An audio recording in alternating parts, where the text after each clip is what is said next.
જય બાબા સ્વામી પરમ પૂજ્ય ગુરુદેવના ચરણોમાં કોટી કોટી વંદન.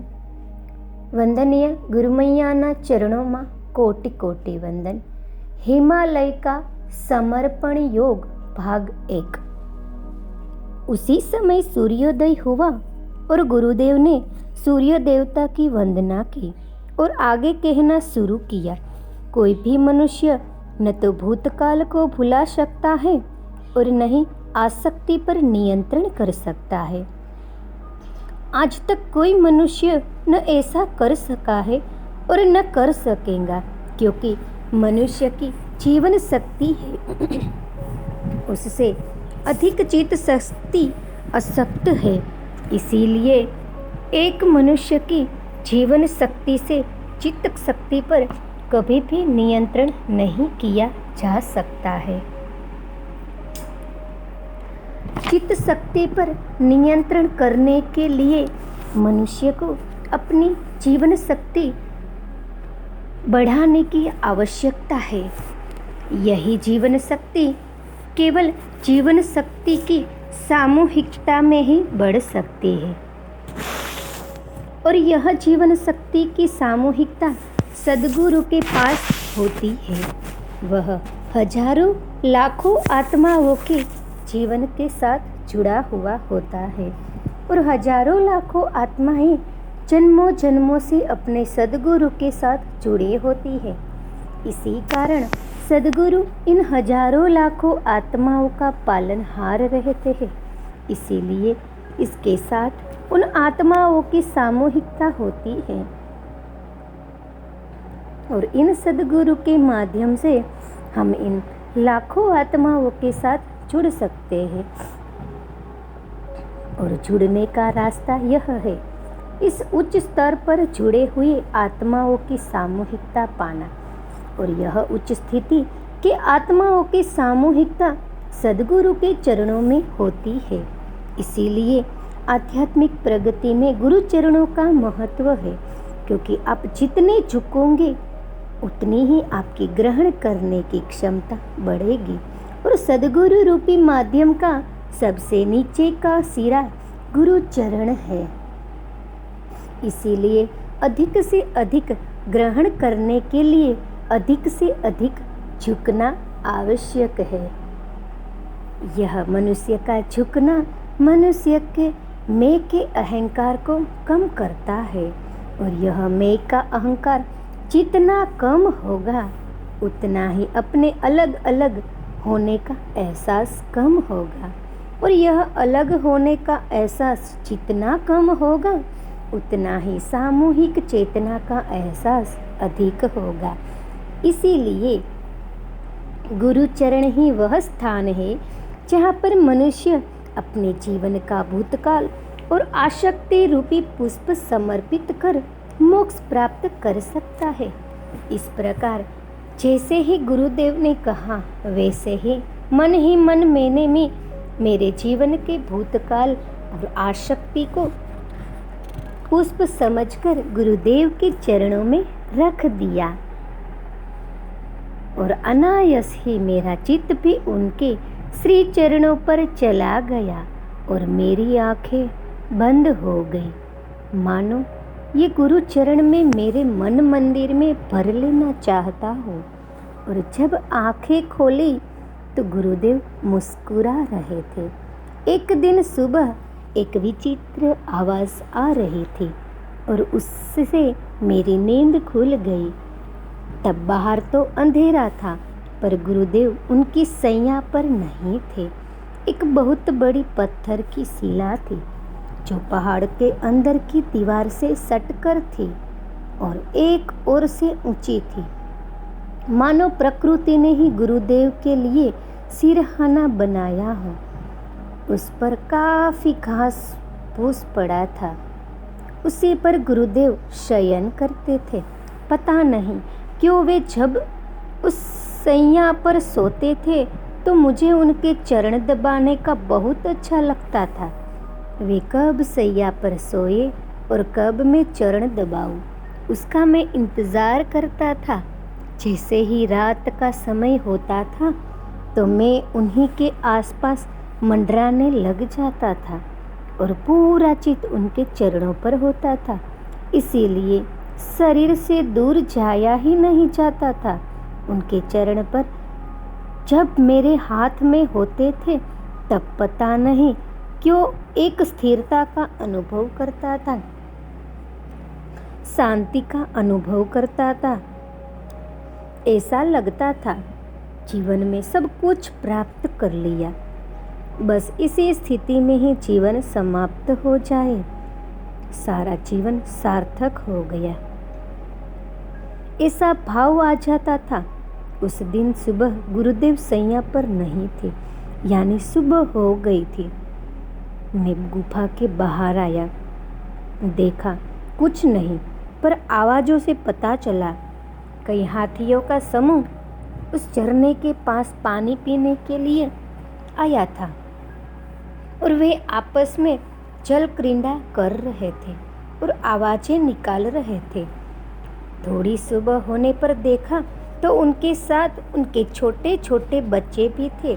तभी देखा हाथीनी का बच्चा किनारे से पानी में गिर गया तो पास में एक बड़ा हाथी था। उसने सूंड से उस बच्चे को किनारे पर धकेला और उसकी माँ ने एक पैर के सहारे उस हाथी के बच्चे को किनारे पर धकेल दिया। बच्चा ऊपर निकलकर बहुत खुश था। फिर वह अन्य बच्चों के साथ खेलने लग गया। हाथियों को देखा जो समूहों में रहते थे और सामूहिकता में रहकर अपने समूह की रक्षा करते थे, एक दूसरे की मदद करते थे। सामूहिकता का पाठ उन हाथियों से सीखा जा सकता है। हाथियों को पानी में खेलना, पानी से लेटना और पानी में जल क्रीड़ा करना अच्छा लगता है। ऐसा लगा सभी हाथी प्रसन्न थे। कुछ समय बाद गुरुदेव आए। उनके हाथों में बड़े जामफल जैसे कुछ फल थे। उन्होंने कहा, इसे स्कास कहते हैं। उन्होंने 2 फल मुझे खाने के लिए दिए, लेकिन वे फल इतने बड़े थे कि एक ही फल में मेरा पेट भर गया और मैं एक ही फल खा पाया। उस स्थान के आसपास के फल काफ़ी मात्रा में लगे हुए थे, लेकिन उन्हें खाते हैं या नहीं यह तब तक मुझे मालूम नहीं था। स्वाद में कच्चे जामफल जैसे लगते थे। ये फल आसानी से उपलब्ध होते थे। जंगली केलों के बहुत से पेड़ थे। यह केला आकार से मोटा और बड़ा होता था, लेकिन इस केले के बीच में काले रंग के बीज होते थे। साधारण केले से कम मीठा रहता था, थोड़ा उग्र सा स्वाद भी रहता था। इस प्रकार से केले के झाड़ भी जगह जगह मिल जाते थे। इस स्थान पर भी कोई मनुष्य नहीं था, संपूर्ण निर्जन स्थान था। पशु और पक्षी बड़ी तादाद में थे। जलाशय के पास गुफा के बाहर फिर गुरुदेव बैठे और फिर चर्चा प्रारंभ हुई। तो उन्होंने बताया, एक मनुष्य कभी भी अपनी जीवन शक्ति के सहारे चित्त पर नियंत्रण नहीं कर सकता है, क्योंकि मनुष्य की चित्त शक्ति जीवन शक्ति से कई गुना अधिक शक्तिशाली होती है। इसीलिए मनुष्य को सामूहिक जीवन शक्ति का सहारा लेना पड़ता है। एक बार मनुष्य का चित्त पवित्र व शुद्ध हो जाता है तो धीरे धीरे चित्त सशक्त होना प्रारंभ हो जाता है, और एक सशक्त चित्त बहुत प्रभावशाली होता है। एक प्रभावशाली चित्त परमात्मा की शक्ति का माध्यम बन जाता है। एक प्रभावशाली चित्त वाला मनुष्य के समाज के लिए भी कल्याणकारी होता है। ऐसे प्रभावशाली चित्त वाले व्यक्तियों को एक विशिष्ट स्थिति प्राप्त हो जाती है। इसी कारण ऐसा व्यक्ति कोई भी प्रार्थना करता है तो उस व्यक्ति की प्रार्थना शुद्ध चित्त होने के कारण परमात्मा पूर्ण करता है। ऐसे मनुष्य का परमात्मा की शक्ति पर पूर्ण विश्वास होता है और इस संपूर्ण विश्वास के कारण यह व्यक्ति सकारात्मक से भरा हुआ होता है। यह मनुष्य परमात्मा के सत्य स्वरूप को जानता है। परमात्मा के सत्य स्वरूप को पहचानना है और इसी कारण ऐसे मनुष्य की प्रार्थना में संपूर्ण विश्वास और आस्था होती है। परमात्मा पर विश्वास संपूर्ण रूप से करने के पूर्व उसके सत्य स्वरूप को जानना बहुत आवश्यक है। जिस प्रकार से मंजिल ही पता नहीं हो तो रास्ता ढूंढना तो और कठिन होता है, इसी प्रकार से ईश्वर के स्वरूप का स्थान का पता ही नहीं है तो प्रार्थना किसे करे, किस दिशा में करे, उस प्रार्थना की दिशा ही स्पष्ट नहीं होती है। जब तक प्रार्थना को सही दिशा नहीं है तब तक संपूर्ण विश्वास नहीं होगा और जब तक विश्वास ही नहीं है तो हृदय की गहराई से प्रार्थना ही की नहीं जा सकती है और जब तक हृदय की गहराई से कोई प्रार्थना न की जाए वह प्रार्थना पूर्ण कैसे हो सकती है। प्रार्थना करने में हृदय का बड़ा महत्वपूर्ण स्थान है।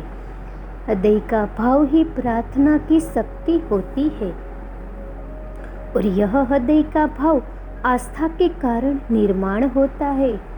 आध्यात्मिक क्षेत्र में चित्त का महत्वपूर्ण स्थान है, इसीलिए चित्त शुद्धि के लिए ही प्रतीकात्मक गणेश पूजन प्रत्येक धार्मिक कार्य में होता है। श्री गणेश को पवित्रता का प्रतीक माना गया है। आध्यात्मिक क्षेत्र में प्रथम चित्त की पवित्रता है, चित्त की शुद्धता है। यह पवित्रता चित्त को सशक्त करती है और मनुष्य का भूतकाल चित्त को कमजोर करता है और मनुष्य की आसक्ति चित्त को स्थिर नहीं होने देती है। इसीलिए इन दोनों से बचने पर ही चित्त शुद्ध पवित्र होकर सशक्त बनता है और सशक्त चित्त से प्रार्थना पूर्ण होती है। आसक्ति किसी भी हो घातक है और किसी स्त्री के प्रति आसक्ति चित्त को दोहरा नुकसान पहुंचाती है। स्त्री की आसक्ति को समझने के पूर्व स्त्री को समझने की आवश्यकता है। स्त्री का निर्माण परमात्मा ने शक्ति के रूप में किया है।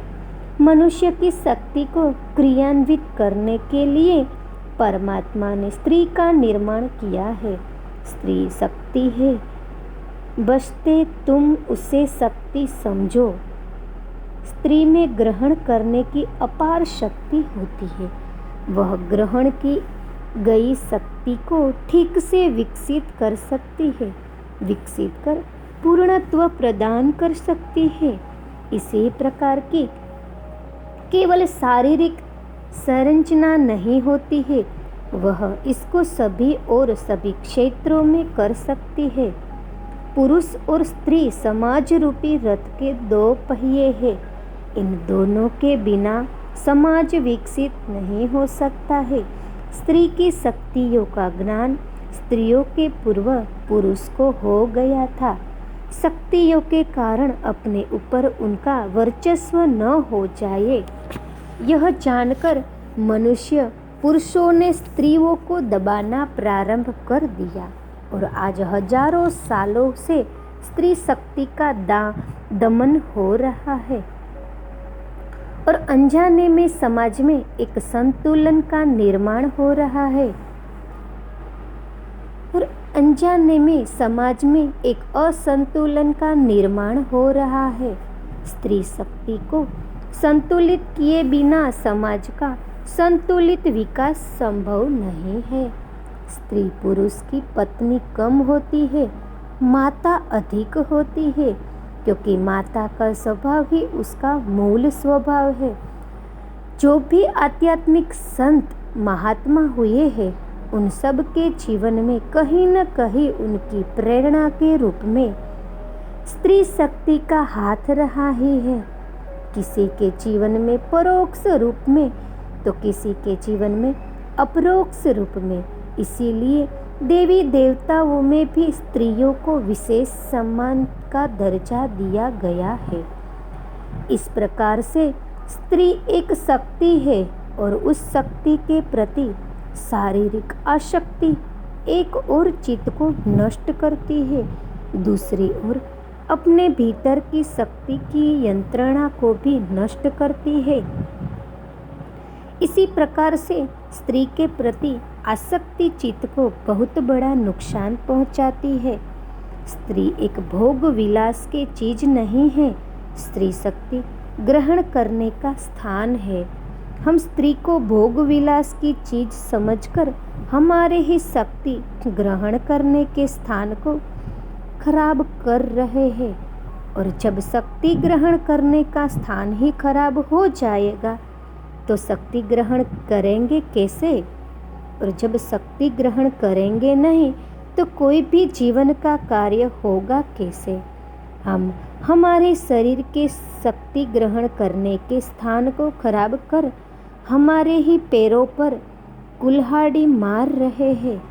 इसीलिए आसक्तियों में स्त्री की आसक्ति मनुष्य को दोहरा नुकसान पहुंचाती है। इसीलिए मनुष्य को किसी स्त्री की आसक्ति से बचना चाहिए। काम से अधिक काम वासना घातक है। काम की वासना शरीर के साथ मनुष्य के चित्त को भी नष्ट कर देती है। स्त्री शरीर की संरचना ऐसी है कि वह शीघ्र समाधान को प्राप्त करती है, जबकि पुरुष को समाधान की स्थिति प्राप्त करने में काफ़ी समय लगता है। यह केवल शारीरिक स्तर पर नहीं, मानसिक स्तर पर भी है।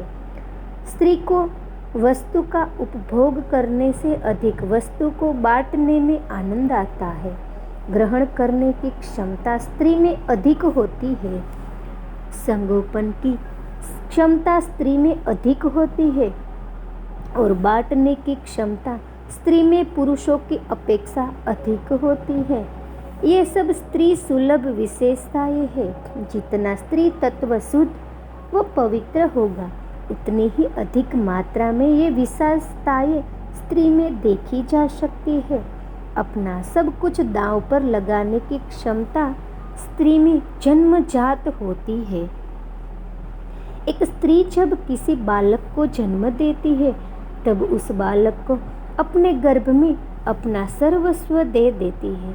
इसीलिए जब भी कभी आध्यात्मिक क्रांति इस जगत में आएगी, तो उस आध्यात्मिक क्रांति का क्रियान्वयन स्त्री शक्ति से ही होगा। स्त्री सुलभ गुण है। वह अपने जीवन में एक साथ कई रिश्तों से, कई नातों से जुड़ी हुई होती है। वह शरीर से एक होकर भी अनेक रूपों में समर्थता के साथ जीती है। जब वह एक और गर्भ में अपने शिशु की माँ होती है, उसी समय वह अपने पति की पत्नी भी होती है, जबकि पुरुष अपनी पत्नी का पति होता है।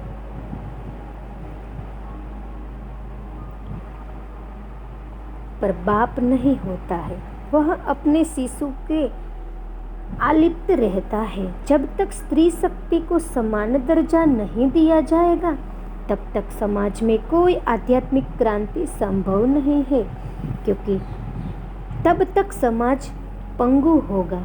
पंगु समाज कभी दौड़ नहीं सकता है। स्त्री शक्ति का सम्मान कर हम स्त्रियों पर उपकार नहीं कर रहे हैं। हम स्त्रियां शक्ति को मजबूत कर मानव समाज को संतुलित कर रहे हैं। और संतुलन किसी भी समाज की प्रगति के लिए आवश्यक है।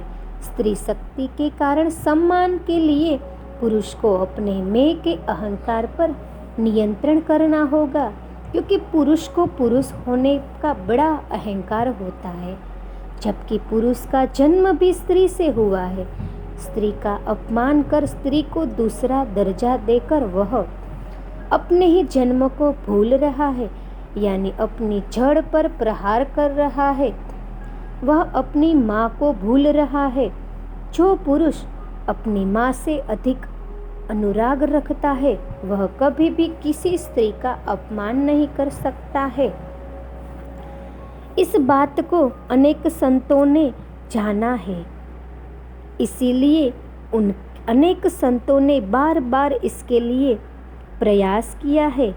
वर्तमान में के संत भी यह प्रयास कर ही रहे हैं और भविष्य में आने वाले संत भी इस ओर प्रयास करते ही रहेंगे, क्योंकि पुरुष और स्त्री में इतना अधिक संतुलन है कि उस संतुलन को ठीक करने में अभी कई साल लगेंगे। सब संतों को मालूम है कि उनके प्रयास से भी यह संतुलन ठीक होने वाला नहीं है। फिर भी प्रत्येक संत अपने जीवन काल में स्त्री व पुरुष के संतुलन की इस खाई को अपनी ओर से पाटने का, कम करने का प्रयास करता ही रहता है और करता ही रहेगा। ऐसा कहकर गुरुदेव ने आंखें बंद कर ली और उनका कोई संदेश मेरे भीतर तक चला गया, ऐसा मुझे आभास हुआ। यह गुरुदेव की गुफा एक बड़ी खाई के अंदर बहुत नीचे स्थिति थी, इसीलिए खाई के ऊपर से कोई भी अंदाजा भी नहीं लगा सकता था कि इतनी बड़ी खाई में नीचे कोई गुफा भी होगी। उत्तर दिशा से नीचे उतरने के लिए एक संकरा मार्ग था और खाई में काफी नीचे उतरने पर दाहिनी ओर मुड़ने पर जैसे जैसे हम उस जलप्रपात के पास जाते थे, पानी की आवाज बढ़ जाती थी। उत्तर दिशा से उतरकर नीचे दाहिने मुड़ने पर जलप्रपात और उत्तर दिशा के बीच पश्चिम दिशा में यह गुफा थी। वह खाई इतनी गहरी और बड़ी थी कि ऊपर से गिरता हुआ पानी तो ऊपर से देखा जा सकता था, पर कहाँ जाकर गिर रहा था वह ऊपर से नहीं दिखता था। ऊपर से नीचे देखने पर घना जंगल और अंधेरा लगता था और नीचे तो उगते समय सूर्य दिखता था, पर अधिक ऊपर आने पर धूप जमीन पर नहीं पड़ती थी। सदैव कोहरा छाया रहता था। प्रकाश बहुत कम मात्रा में दिन में पहुंचता था। धूप सीधी न गिरने के कारण गर्मी भी नहीं थी, एकदम ठंडा वातावरण था। बस उस जलप्रपात के कारण ही एक जीवंत वातावरण बना हुआ था। जय बाबा स्वामी।